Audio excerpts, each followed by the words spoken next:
Since Plato's time 2,400 years ago, state planners have openly proclaimed their desire to control every detail of the commoner's life.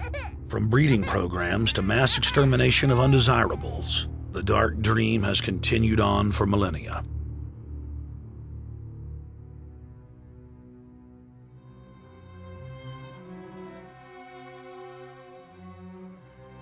The scientific rationale for tyranny has always been attractive to elites because it creates a convenient excuse for treating their fellow man as lower than animals. Robert Thomas Malthus, famous for saying that a mass food collapse would be helpful because it would wipe out the poor.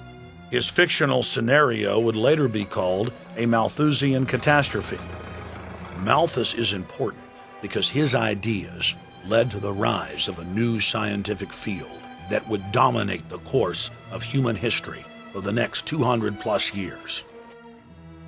Charles Darwin, an admirer of the Malthusian catastrophe model, developed the theory of evolution, its chief tenet being the survival of the fittest. With the help of T.H. Huxley, known as Darwin's bulldog for his strong support of Darwin's theories were pushed into wide acceptance among key scientific circles throughout England and then the world. Darwin's cousin, Francis Galton, credited as the father of eugenics, saw an opportunity to advance mankind by taking the reins of Darwin's evolution theory and applied social principles to develop social Darwinism. The families Darwin, Galton, Huxley, and Wedgwood were so obsessed with their new social design theory that they pledged their families would only breed with each other. They falsely predicted that within only a few generations, they would produce supermen. The emerging pseudoscience was only codifying the practice of inbreeding, already popular within elites for millennia. The Four Families experiment was a disaster. Within only 2 generations of inbreeding, close to 90% of their offspring either died at birth or were seriously mentally or physically handicapped. The moneyed class of the planet, and particularly the royal families of the world, who were already obsessed with breeding and filled with a predatory disdain for the underclass, seized on the new science and began aggressively enforcing its aims worldwide.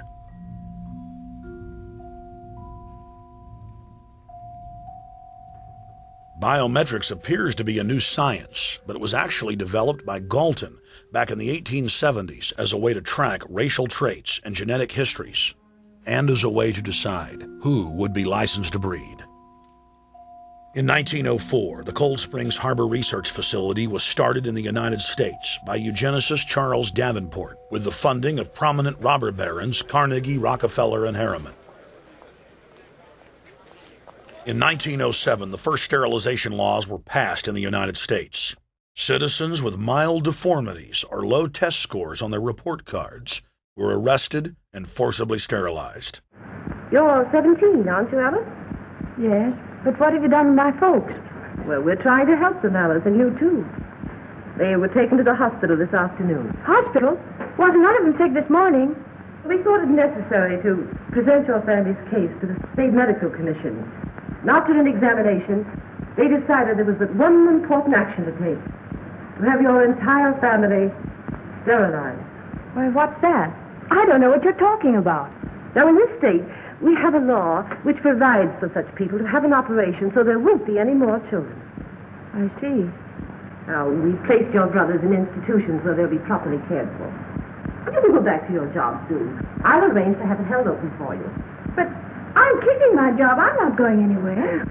Now, you're going to the hospital too, Alice. And you mean they're going to stop me from having children ever? Exactly. I'm all right, I tell you. I won't go to any hospital. We don't want any trouble with you, young woman. If you refuse to go, the officer here will take you by force. In 1910, the U.S. Eugenics Record Office was set up. By then, the British had created the first network of social workers, expressly to serve as spies and enforcers of the eugenics race cult that was rapidly taking control of Western society. The social workers would decide who would have their children taken away, who would be sterilized, and in some cases, who would be quietly murdered.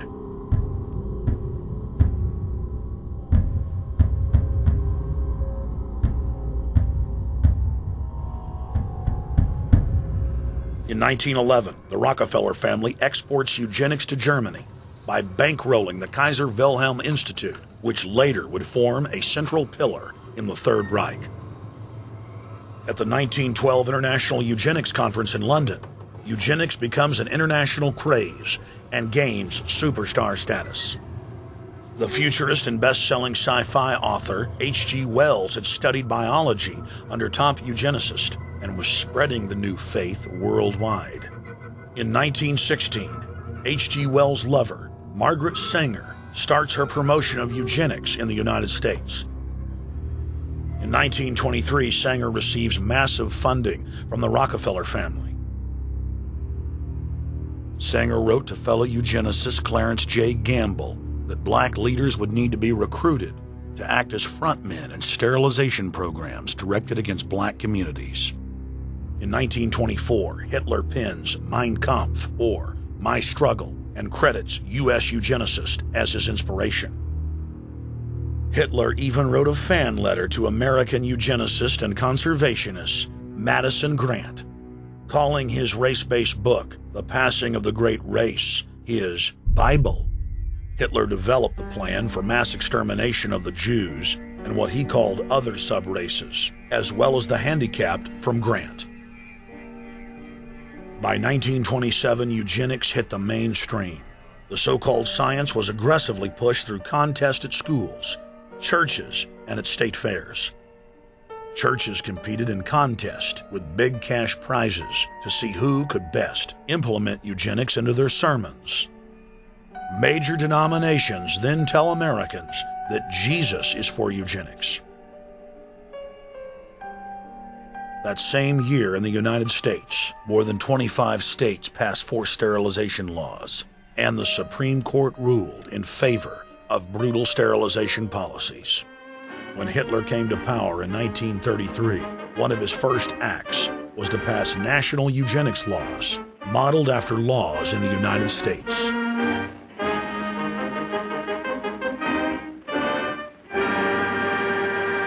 The 1934 film Tomorrow's Children brought the eugenics agenda to the silver screen in the United States.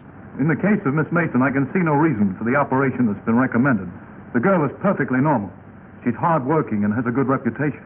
Do you know anything about her family background? Oh, yes, Your Honor, I do. There are several other children, aren't there? Yes? What is their condition? One is a cripple. Two others might be classed as feeble-minded. Isn't the oldest son in jail? Oh, yes, I believe so. And knowing all that, you still contend that this girl should be allowed to bring more people like that into the world? She's sound, Your Honor. She's not anything like the rest. Surely she should be given a chance to work out her own salvation. I can't agree with you, Doctor. Suppose she is normal. The chances are that her children will inherit the family taint. Isn't that possible? But, Your Honor, I'm sorry, Doctor. 3 generations of unfit are enough. Petition not allowed. By 1936, Germany had become the world leader in eugenics for taking effective actions to sterilize and euthanize hundreds of thousands of victims.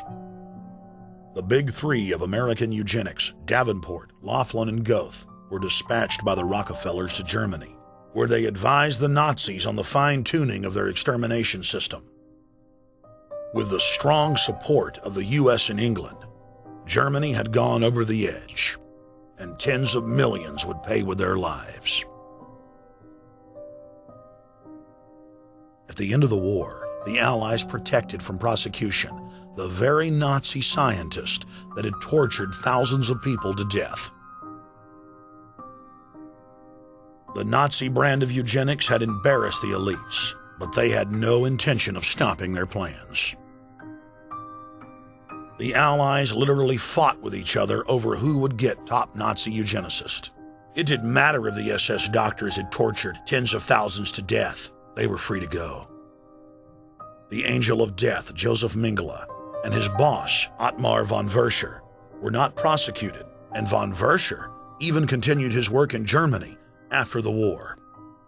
Eugenicists were angry that their great work had been exposed. They then scrambled to camouflage their agenda. Eugenics Quarterly became Social Biology. The American Birth Control